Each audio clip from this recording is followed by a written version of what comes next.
Dune, the 11th Blade, the 5th season, Between Two Fires, Project Hail Mary, Fever Dream, Crimes Against Magic, super cool, super dumb, super fun, super whatever. Hello everyone, my name is Joe, and this is Fictional Fracas. Do you like the show Dexter?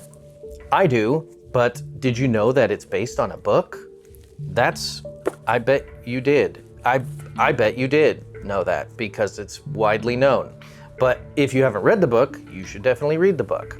On today's show, I'm going to be talking about book adaptations that I think are really, really good, specifically for News of the World and for the book Darkly Dreaming Dexter.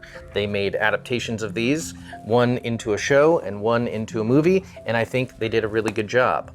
They don't always do a really good job in old Hollywood of making adaptations from books. Some examples of bad adaptations, in my opinion, are I Am Legend. See my review on I Am Legend from last week's episode. And the book, The Gunslinger or the Dark Tower series, they made a book called The Dark Tower, and it is pretty freaking terrible.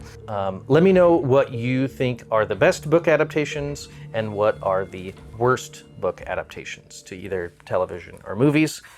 So I just wanted to highlight two books. I was going to do book reviews on these, and then I was like, well, what they have in common is that they were both made into really good screen adaptations. So let's start with this one. This is News of the World by Paulette Jiles. And this one is a Western about a man who goes around the country reading from newspapers so that people in smaller towns who don't get a chance to check out the news can learn about news going on around them, from different events happening in the US to anything that he wants to share, and then he gets paid. As he is traveling, he meets some people who try to get him to take a young girl who has been orphaned, abandoned. Well, she was orphaned because she was taken by some Native Americans who killed her parents, and then for 4 years she lived with them and sort of became like them. And she didn't know any English, but she's a little blonde girl, and they found out who her parents are because they know about the missing girl from before, and they try to enlist him to take her to her relatives in another part of the country. And so he takes the payment because he needs money. He's running low on money as he's traveling around telling the news, and he ends up taking the girl on. She is not interested in staying with him, so she's always running around. Eventually they start helping each other and start to grow a bond, and he's becomes kind of a father to her, and it's a really, really heartwarming tale because they go through a lot of struggles, and it's written really, really well. The movie based on this book with Tom Hanks is really, really well done. It doesn't get everything perfect, but it matches the tone and the relationship between the two main characters really well. And I think that if you haven't seen the movie, then read this book first and then watch the movie, just because I think that that's a good way to do it. You get more context, and the book is probably better in my opinion. But if you've seen the movie and you want to read the book based on it, then I highly recommend doing that with News of the World. Definitely worth checking out. Very well done. Another really, really good book that was made into one of my favorite shows of all time is Darkly Dreaming Dexter.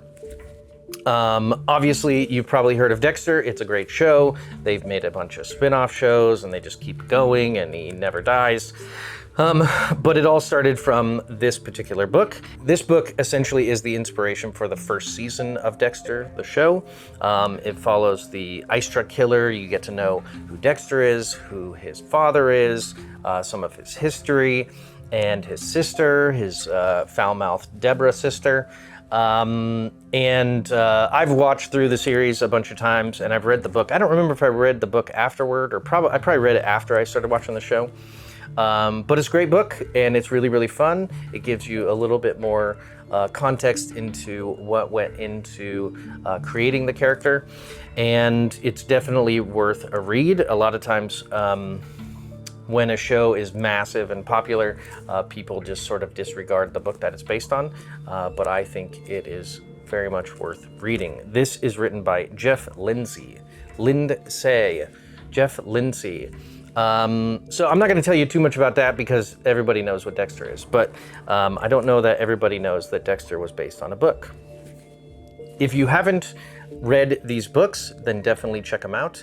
If you've seen the movie or seen the show, then these are still worth checking out because they give you more context and let you kind of relive those experiences in a different way, and you support the people who wrote them.